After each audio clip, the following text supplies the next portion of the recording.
Hi everyone, thanks for joining us. Today I'm going to look at something a bit more technical as a little video blog. And this is, I'm currently covering Joshua 10, where the meteorites fall from the sky and kill the Canaanites in battle, and they have the long day of Joshua, where Joshua prays and the sun stops in the sky. Now, basically, let's have a look at it, examine a few points about it. I've read a lot of commentaries on it, and there's some things that are like a little bit confusing about it, aside from the fact it's a miracle, but we'll just get into it. So starting off, you can see that I've got here on the screen, this is Bible Gateway. You can open up side by side different translations of the Bible. I use it here as we're going to illustrate a point later on, but what we've got on the screen is got the World English Bible, which is what I'm currently using for the comic. It's a lot like the ESV. It comes from the ASV, but it's a public domain translation. And the NIV here, Young's literal translation here, and then the KJV over here. So basically the story, if you're familiar with it, is that the kings of the Canaanites have made a pact together to come against the Gibeonites, who've deceived Israel into making a peace treaty with them, but Israel are going to honour the peace treaty and defend the Gibeonites against the coalition of five kings. They're the kings of the highlands, the Amorite kings. Then what happens is the five kings go to Gibeon and go to sort of attack it. The Gibeonites call for help, and what Joshua does is do a forced march through the night so that he can arrive before they'd expect and attack them while they're unaware. So that's where the story comes in here at number 9. Verse 9, Joshua comes on them suddenly, and Yahweh confuses them. They kill them with slaughter, and then it tells you where they go. They flee. Then God hurls great stones from the sky on them, and then more die from the hailstones than by the swords of Israel. And then after that, Joshua speaks that the sun should stand still on Gibeon, and the moon stop in the valley of Ajalon. Now, this happens. God grants this prayer, and you have the long day of Joshua. So Joshua is looking for the extra long time to be able to kill his enemies. The first reading of the passage, it seems as though it's like daylight that he's after, but actually it's quite likely that what he wants is the period of sort of dawn, where it's actually not that hot, because in the Middle East fighting a battle at like noon is suboptimal. So basically, how do we know that that's the case? Well, it says that that they just attacked them after a forced march through the night, and so it implies that they marched all night, but then they attacked them suddenly and unawares. If they attacked them during the day, they'd be aware. So it's basically like a first light, when they rush in while they're still kind of sleeping and stuff. They run in and they start killing them, causing them to be confused and flee. So that's one thing, but also it tells you where Joshua is in the passage. So as they fled while they're at the descent to Beth-Horon, he throws the stones, and then from them to Ezekiel. Now, basically, what happens is Joshua tells the moon to stop in the valley of Ajalon, and that is in front of him, which is going westward. But it says as well that the sun should stop over Gibeon, and Gibeon would be east of him based on where he is. So it tells you that, you know, the sun is in the east and that the moon is visible. Obviously, we all know that the moon's only really visible a very short time in the morning when the sun comes up. It's not visible for very long during the day. So that's two things that tell us that, you know, it is morning, basically. It's early morning. And so Joshua's asking for that colder time of the day to persist, for him to be able to fight against the enemies before you know, it gets too hot, and then later before it gets dark. So that's what time of day it seems to be. The only kind of rebuttal to this is that it later in the passage says that if we go here, that the sun stopped in the middle of the sky and delayed going down about a full day. The middle of the sky, people have said, well, you know, it's noon, clearly. And it could be, you know, that first seems to be what it would say. But actually, the word for middle is most often used for like half or middle, or when things cut into two parts. So, you know, middle is quite a good translation, but often there's more of a sense of like, it's also used for like in the midst of something, and that's not always like when something's exactly halfway. So the sun's in the sky, but just as in chapter 3, where the Levites step into the River Jordan, and the River Jordan stops. The in our English translation, it sort of says that the priests step into the river, and then it says while they're in the middle of the river, Israel cross over. But again, the word, or that's different word, that word just means in the midst, and so it doesn't actually even mean like in the middle. It just means part way in. And when you look at it more closely, as you have to if you're going to draw pictures of it, they step in, the water stops, Israel cross over, and when they're on the other side, the priests get told to cross over. And so that implies that, you know, that they need to cross the whole river, really. But also, as you know, hopefully, that Joshua sets up some stones there. He sets up he erects a little memorial with a pile of stones. And it's often, when you read the commentaries, it's kind of like people are confused to say, well, you know, if you build a stack of stones in the middle of a river and then the river fills up again, nobody's ever going to see it. And if it's intended to be a memorial, why would you put it in the middle underneath the water? But again, it's all about the context. So in the story, it tells you that it's a flooded river, and as I say, they step into the midst of the river, and the river recedes and disappears. And when Joshua sets it up, he sets it where their feet are, and their feet are within the floodplain, but not in the actual river. So they've stepped into the flooded bit of the river where the water was, but at most times of the year the floodplain's empty, and therefore the rocks would be visible outside of the river. And basically it's the point at the brink of the river where they first step in. But anyway, I'll let you check that out on your own. This is another example where, you know, it says the middle. The sun was in the sky, in the middle of the sky. It doesn't necessarily mean it was noon, and I think because the moon was definitely visible, it's not noon, it's like early morning. So so I think that's the time of day. I think that's the point of Joshua's request.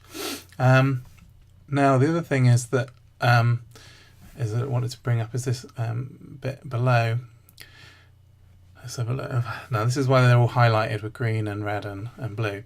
The story tells you what happens, and then it says, you see in the red, it says as it was written in the book of Jeshua, or Is it not written in the book of Jeshua?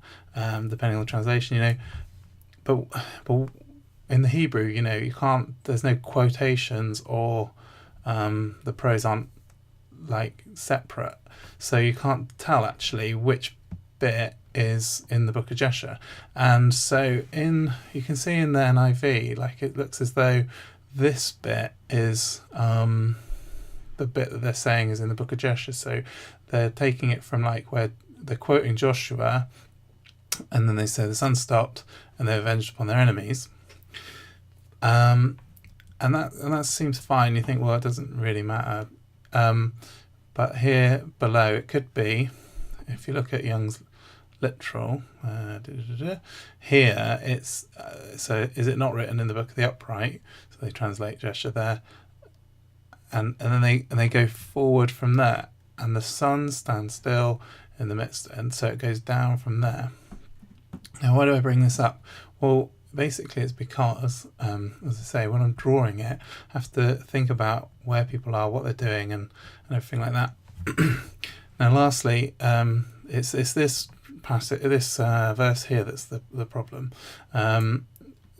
Number 15 there, it says, so it tells you about the sun being still, and it goes, "Then Joshua returned with all Israel to the camp of Gilgal." And you're like, great. So they won the day, they went home. But then you read the next verse, and they're still in the field chasing the men, and Joshua here says, the kings run off and they hide in a cave, and they say, "What we're going to do?" Joshua tells them, like, roll a stone over the cave. We'll come back and kill them later, but don't stop pursuing your enemies. Attack them in the rear. Don't let them reach the cities. For God has given them to your hand. This is immediate. Like, this is while they're still chasing them and the sun's in the sky and stuff. So they didn't go home and go and camp and then come back the next day and chase them. They obviously carried on straight away. So this verse here is kind of problematic in a way. It's like unnecessary.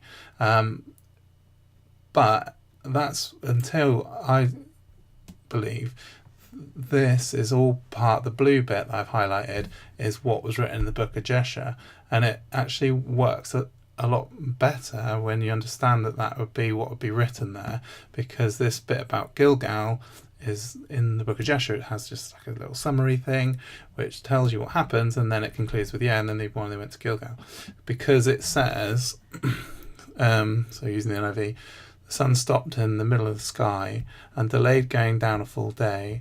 There was never been a day like it before or since, a day when the Lord listened to a human being. Surely the Lord is fighting for Israel." Then Joshua returned and all Israel to the camp of Gilgal. I think that just like truncates the story for the book of Jeshua. We don't know what the book of Jeshua is or what it says, so I would say that last line is part of this summary of what it says in the book of Jeshua, because without it, this part is actually part of the narrative. So the NIV, when it does it, makes this part as if quoted in the book of Jeshua.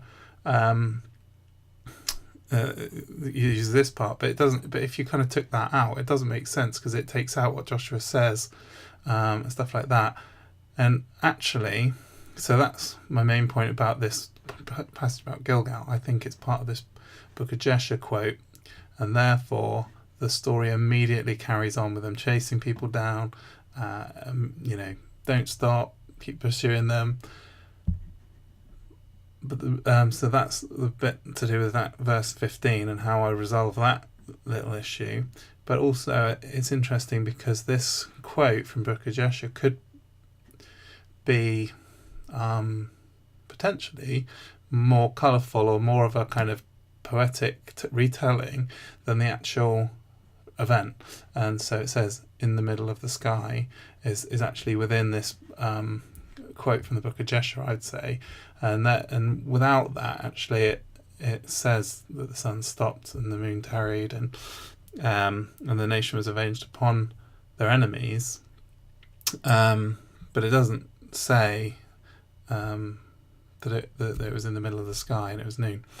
So that's that. Crashing on. I'm going to put some information below about theories on the sun standing still in the sky. You might just dismiss it as like didn't really happen. If you're interested in maybe what did happen, ways that we can look at sort of science and stuff and wonder, how did it happen like this and did it happen like that? Here's a good resource on YouTube. I'll link it below. Chuck Missler talking about a near pass by of Mars, which could have slowed the Earth just enough to make the day longer. And so yeah, check it out. It's interesting. Whether you agree with that or not, whether it's just a sort of like a miracle that we don't necessarily understand or need a scientific explanation for, that's fine. The way I look at it is that I don't diminish the people of the Bible, the writers of the Bible, or the people in the Bible, to being simple ancient people who don't know anything. I think that you can see from the Bible that they're exactly the same as us.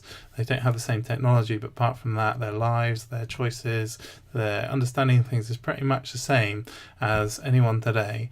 And what would it be, 3,500 years later, I'm not going to naysay the account of somebody who was really there and say that didn't happen because it's unbelievable. They saw it, they were there, they experienced it. And also, if you want to check it out, there's lots of resources, there's videos and stuff to do with the fact that there's a long day in Joshua, but there's also legends of long days from Egypt, from the Middle East and other places. And then over in America, there's lots of legends about a long night. So it could all be that everybody remembers this same event, and it's within their mythology, their past, their legends, this account of either a long day or a long night, depending on where they were in the world. So leave that for you to search out for yourself. Both of these theories actually point to exactly the right time in history, or relatively speaking to around 1400 BC.